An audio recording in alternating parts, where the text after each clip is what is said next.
Hi, Algebra 1.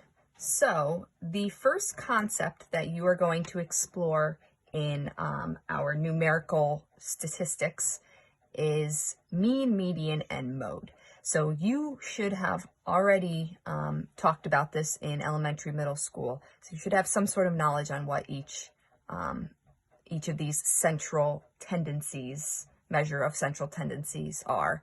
But let's just talk about them a little bit more before you go on and practice them.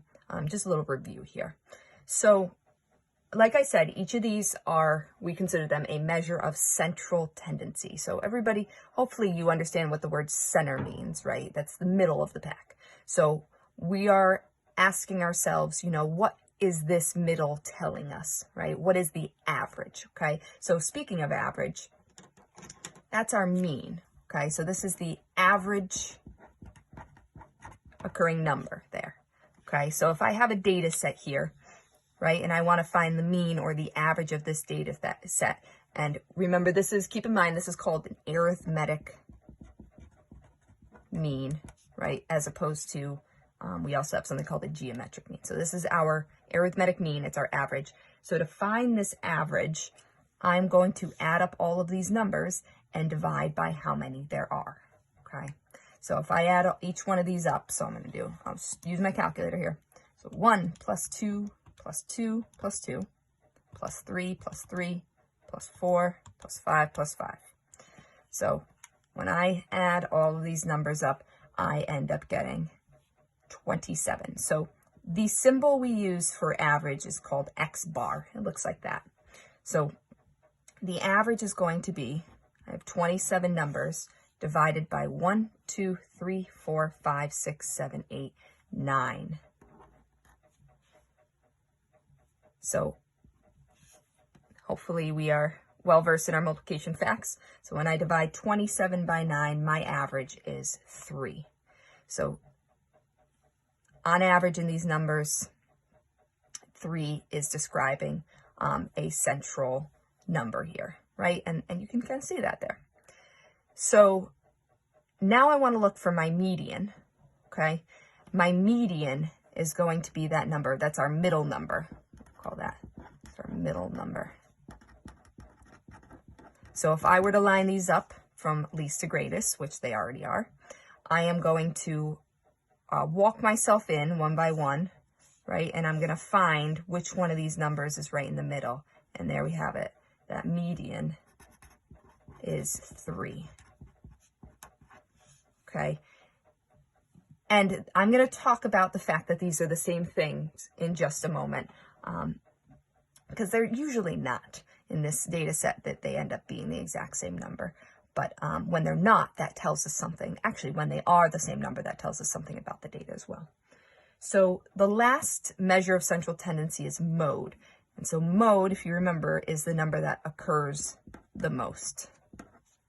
And hopefully you have already identified that our mode is not 3, it is 2. So our mode is 2 here. So even though we have 2 occurring the most, that is not our average number. So if we were to say this is the number of assignments a student or students in my class have handed in. So I have 9 students in this class, and one person has handed in 1 assignment. 3 people have handed in 2 assignments. 2 people have handed in 3 assignments. 1 person has handed in 4 assignments, and 2 people have handed in 5 assignments. So the average number of assignments that my students have handed in is 3. Okay, that middle number of assignments that my students have handed in is 3, and the most students have handed in 2 assignments. Okay, so see the difference there. So the fact that this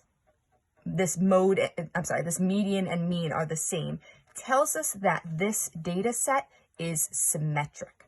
So a symmetrical data set looks like this, right? And right in the middle, we have our mean and our median. Let me use different. So here's our mean, our average, and our median will be in green, right next to each other. Okay, so not all data sets are going to be symmetric. Let me label that as symmetrical. Symmetric. Same thing.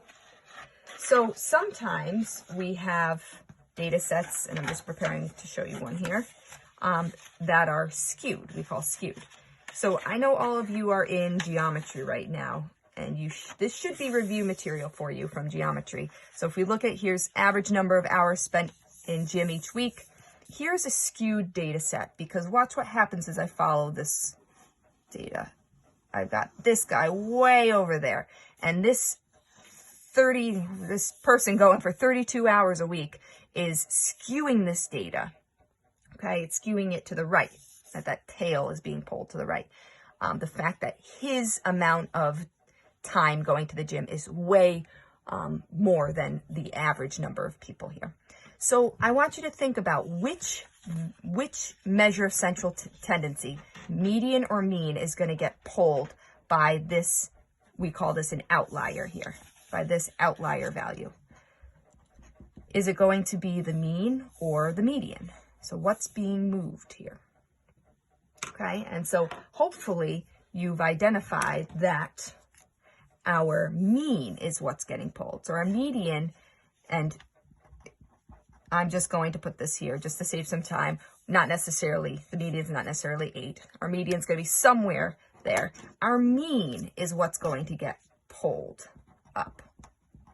Okay, and you know what? Instead of me using those exact values, I'm going to show you this here.